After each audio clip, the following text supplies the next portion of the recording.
Friends, welcome to my channel. Hotel ರೀತಿಲಿ ಕ್ರಿಸ್ಪಿಯಾಗಿ ಮನೆಯಲ್ಲೇ ಅತಿ ಸುಲಭವಾಗಿ ಮಸಾಲೆ ದೋಸೆ ಮಾಡೋದು ಹೇಗೆ ಅಂತ ನಾನು ಈ ವಿಡಿಯೋದಲ್ಲಿ ತೋರಿಸ್ತಾ ಇದ್ದೀನಿ. ಹಾಗೆ ಯಾರೆಲ್ಲ ನನ್ನ ಚಾನಲ್ನ ಸಬ್ಸ್ಕ್ರೈಬ್ ಮಾಡದೆ ನೋಡ್ತಾ ಇದ್ದರೆ ದಯವಿಟ್ಟು ಸಬ್ಸ್ಕ್ರೈಬ್ ಮಾಡ್ಕೊಳ್ಳಿ.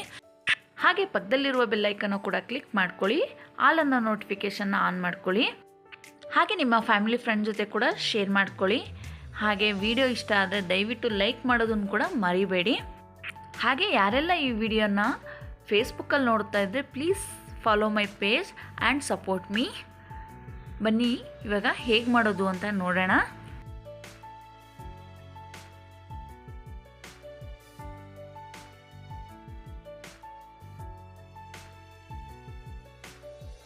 ಮೊದಲಿಗೆ ನಾನು ಈ ಗ್ಲಾಸಲ್ಲಿ 2 ಗ್ಲಾಸಷ್ಟು ರೇಷನ್ ಅಕ್ಕಿನ ತೊಗೊಂಡಿದ್ದೀನಿ. ರೇಷನ್ ಅಕ್ಕಿ ಇಲ್ಲ ಅನ್ನೋರು ಸೋನಾ ಮಸೂರಿ ಅಕ್ಕಿ ಕೂಡ ಯೂಸ್ ಮಾಡ್ಕೋಬೋದು. ನಾನಿಲ್ಲಿ 2 ಗ್ಲಾಸ್ ಅಕ್ಕಿಗೆ ಅರ್ಧ ಗ್ಲಾಸಷ್ಟು ಉದ್ದಿನಬೇಳೆನ ಸೇರಿಸ್ಕೊತಾ ಇದ್ದೀನಿ. 1-2 ಸ್ಪೂನಷ್ಟು ಕಡಲೆಬೇಳೆ, 1 ಸ್ಪೂನಷ್ಟು ಮೆಂತ್ಯ ಕೂಡ ಸೇರಿಸ್ಕೊತಾ ಇದ್ದೀನಿ. ನೆಕ್ಸ್ಟು ಒಂದು ಬೇರೆ ಸಪ್ರೇಟ್ ಬೌಲ್ಗೆ ಒಂದು ಅರ್ಧ ಗ್ಲಾಸಷ್ಟು ಗಟ್ಟಿ ಅವಲಕ್ಕಿನ ತೊಗೊಂಡಿದ್ದೀನಿ. ಇವಾಗ ಮೊದಲಿಗೆ ಅಕ್ಕಿನ ಚೆನ್ನಾಗಿ 2ರಿಂದ 3 ಸರಿ ಚೆನ್ನಾಗಿ ವಾಶ್ ಮಾಡ್ಕೋಬೇಕು. ಯಾಕಂದರೆ ರೇಷನ್ ಅಕ್ಕಿಲಿ ಭಾಳನೇ ಗಲೀಜಿರುತ್ತೆ. ಹಾಗಾಗ್ಬಿಟ್ಟು ಚೆನ್ನಾಗಿ ವಾಶ್ ಮಾಡ್ಕೋಬೇಕಾಗತ್ತೆ. ರೇಷನ್ ಅಕ್ಕಿ ಇಲ್ಲ ಅನ್ನೋರು ಸೋನಾ ಮಸೂರಿ ಕೂಡ ಹಾಕ್ಕೊಂಡು ಮಾಡ್ಕೊಳ್ಳಿ, ಅದು ಕೂಡ ಚೆನ್ನಾಗೇ ಬರುತ್ತೆ. ಇವಾಗ ಚೆನ್ನಾಗಿ 2ರಿಂದ 3 ಸರಿ ವಾಶ್ ಮಾಡಿದ ನಂತರ ನಾನು ಇವಾಗ ನೀರು ಹಾಕ್ಬಿಟ್ಟು ಅಕ್ಕಿನ ನೆನೆ ಇಡ್ತಾ ಇದ್ದೀನಿ. ಅಕ್ಕಿ ಸುಮಾರು 6ರಿಂದ 8 ಅವರ್ ನೆನೆಯೋಕ್ಕೆ ಬಿಡಬೇಕು. ಟೈಮ್ ಇಲ್ಲ ಅನ್ನೋರು 4 ಅವರ್ ಕೂಡ ನೆನೆಸ್ಬಿಟ್ಟು ಅಕ್ಕಿನ ರುಬ್ಕೋಬೋದು. ನೆಕ್ಸ್ಟು ನಾನಿಲ್ಲಿ ಅಕ್ಕಿ ರುಬ್ಬೋದಕ್ಕೆ 2 ಅವರ್ ಮುಂಚೆ ಇದ್ದಂಗೆ ನಾನು ಇಲ್ಲಿ ಅವಲಕ್ಕಿನ ನೆನೆಸ್ಕೊತಾ ಇದ್ದೀನಿ. ನಾನು ಅವಲಕ್ಕಿನ ಬರೀ ಬೌಲಲ್ಲಿ ಹಾಕಿ ಇಟ್ಟಿದ್ದೆ ಅಷ್ಟೇ, ನಾನು ಇಲ್ಲಿ ನೆನೆಸಿದ್ದಿಲ್ಲ. ಅಕ್ಕಿ ರುಬ್ಬೋದಕ್ಕೆ 2 ಅವರ್ ಮುಂಚೆ ನಾನು ಇದನ್ನು ನೆನೆಸ್ಕೊಂಡಿರೋದು. ಇವಾಗ ನೋಡ್ಬೋದು ಅವಲಕ್ಕಿ ಚೆನ್ನಾಗೇ ನೆಂದಿದೆ, ಅಕ್ಕಿ ಕೂಡ ನೆಂದಿದೆ.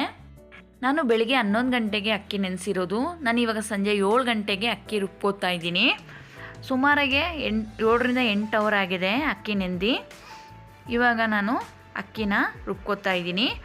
ಅದಕ್ಕೆ ನೆನೆಸಿಟ್ಕೊಂಡಿದ್ನಲ್ಲ ಸಪ್ರೇಟಾಗಿ ಬೌಲಲ್ಲಿ ಅವಲಕ್ಕಿನ, ಅದು ಅಕ್ಕಿಯೊಳಗೆ ಮಿಕ್ಸ್ ಮಾಡ್ಕೋತಾ ಇದ್ದೀನಿ. ಮಿಕ್ಸ್ ಮಾಡ್ಕೊಂಡು ಒಂದೇ ಸರಿ ಎಲ್ಲ ಹಾಕ್ಕೊಂಡು ರುಬ್ಕೋತಾ ಇದ್ದೀನಿ.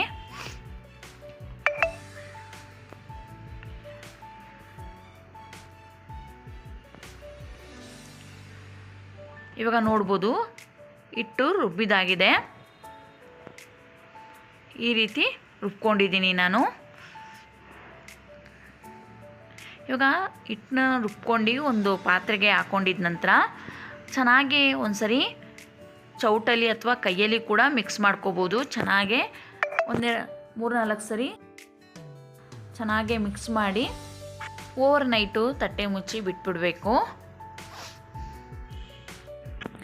ಇವಾಗ ಬೆಳಿಗ್ಗೆ ಹಿಟ್ಟು ಹೇಗಾಗಿದೆ ಅಂತ ನೋಡೋಣ. ನೋಡ್ಬೋದು ಹಿಟ್ಟು ಚೆನ್ನಾಗೆ ಉಬ್ಬಿದೆ. ಈಗ ಒಂದ್ಸರಿ ಚೆನ್ನಾಗೆ ಮಿಕ್ಸ್ ಮಾಡ್ಕೋತಾ ಇದ್ದೀನಿ. ಮಿಕ್ಸ್ ಮಾಡಿದ ನಂತರ ಇವಾಗ ನಾನು ಉಪ್ಪನ್ನ ಸೇರಿಸ್ಕೋತಾ ಇದ್ದೀನಿ.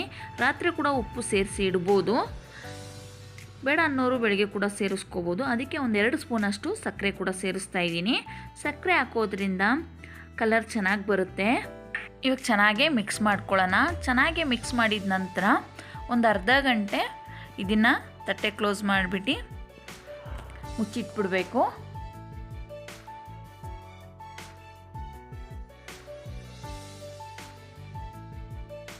ಅರ್ಧ ಗಂಟೆ ನೆಂದಿದ ನಂತರ ಇವಾಗ ನಾನು ದೋಸೆನ ಹಾಕ್ತಾಯಿದ್ದೀನಿ. ಹಂಚು ಮೊದಲೇ ಕಾಯಕ್ಕಿಟ್ಟಿದ್ದೆ. ಹಂಚು ಕಾದಿದ ನಂತರ ನಾನು ಇವಾಗ ದೋಸೆನ ಹಾಕ್ತಾಯಿದ್ದೀನಿ. ದೋಸೆನ ಹಾಕಿದ್ಮೇಲೆ ನಿಧಾನಕ್ಕೆ ನೀವು ಸ್ಪ್ರೆಡ್ ಮಾಡಬೇಕಾಗತ್ತೆ. ನಿಧಾನಕ್ಕೆ ತಿರುಗಿದಾಗ ನೀವು ಕ್ಲೀನಾಗೆ ಅಗಲ ಹಾಕ್ಕೋಬೋದು ದೋಸೆನ.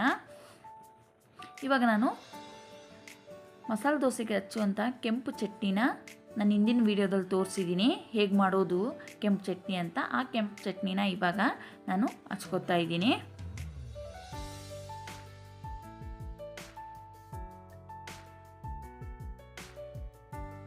ನಾನು ಇವಾಗ ಸ್ವಲ್ಪ ತುಪ್ಪ ಕೂಡ ಹಾಕ್ಕೊತಾ ಇದ್ದೀನಿ ಸೈಡಲ್ಲೆಲ್ಲ ಮತ್ತು ಮಧ್ಯದಲ್ಲಿ ಹಾಕ್ಕೋತಾ ಇದ್ದೀನಿ. ತುಪ್ಪ ಬೇಡ ಅನ್ನೋರು ಎಣ್ಣೆ ಕೂಡ ಯೂಸ್ ಮಾಡ್ಕೋಬೋದು.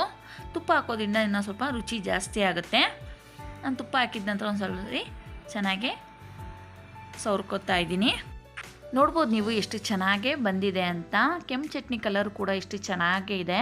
ಹಿಂದಿನ ವಿಡಿಯೋದಲ್ಲಿ ಕೆಂಪು ಚಟ್ನಿ ಮಾಡೋದು ಹೇಗೆ ಅಂತ ನಾನು ವಿಡಿಯೋ ಹಾಕಿದ್ದೀನಿ. ಇಂಟ್ರೆಸ್ಟ್ ಇರೋರು ಹೋಗಿ ಚೆಕ್ ಮಾಡ್ಕೊಳ್ಳಿ. ಈ ಕೆಂಪು ಚಟ್ನಿ ಹಾಕಿ ಮಸಾಲೆ ದೋಸೆ ಮಾಡೋದ್ರಿಂದ ಭಾಳ ಟೇಸ್ಟಿಯಾಗಿರುತ್ತೆ. ಇವಾಗ ನಾನು ಆಲೂಗೆಡ್ಡೆ ಪಲ್ಯನ ಸೆಂಟ್ರಲ್ಲಿ ಇಟ್ಕೊತಾ ಇದ್ದೀನಿ.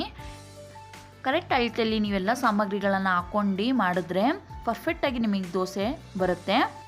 ನಾನು ಇನ್ನೊಂದು ಸರಿ ಅಳತೆನ ಹೇಳ್ತೀನಿ. ನಾನು ಇಲ್ಲಿ 2 ಗ್ಲಾಸಷ್ಟು ಅಕ್ಕಿನ ತೊಗೊಂಡಿದ್ದೆ. ಅದಕ್ಕೆ ಅರ್ಧ ಗ್ಲಾಸಷ್ಟು ಉದ್ದಿನಬೇಳೆನ ಹಾಕ್ಕೊಂಡಿದ್ದೆ, 2 ಸ್ಪೂನಷ್ಟು ಕಡಲೆಬೇಳೆ, 1 ಸ್ಪೂನಷ್ಟು ಮೆಂತ್ಯ ಮತ್ತು ಅರ್ಧ ಗ್ಲಾಸಷ್ಟು ಗಟ್ಟಿ ಅವಲಕ್ಕಿನ ತೊಗೊಂಡಿದ್ದೆ. ನೋಡ್ಬೋದು ನೀವು ದೋಸೆ ಎಷ್ಟು ಚೆನ್ನಾಗಿ ಬಂದಿದೆ ಕ್ರಿಸ್ಪಿಯಾಗಿ ಅಂತ. ನೋಡಿದ್ರಲ್ಲ ಫ್ರೆಂಡ್ಸ್, ಎಷ್ಟು ಈಸಿಯಾಗಿ ಮನೆಯಲ್ಲೇ ಆರಾಮಾಗಿ ನೀವು ಮಸಾಲೆ ದೋಸೆನ ಮನೆಯಲ್ಲೇ ಮಾಡ್ಕೋಬೋದು. ಈ ವಿಡಿಯೋ ಇಷ್ಟ ಆಗಿದ್ರೆ ದಯವಿಟ್ಟು ಲೈಕ್ ಮಾಡೋದನ್ನು ಮಾತ್ರ ಮರಿಬೇಡಿ. ಹಾಗೆ ಯಾರೆಲ್ಲ ನನ್ನ ಚಾನಲ್ನ ಸಬ್ಸ್ಕ್ರೈಬ್ ಮಾಡ್ಕೊಳ್ದೆ ನೋಡ್ತಾ ಇದ್ದರೆ ದಯವಿಟ್ಟು ಸಬ್ಸ್ಕ್ರೈಬ್ ಮಾಡ್ಕೊಂಡು ನೋಡಿ.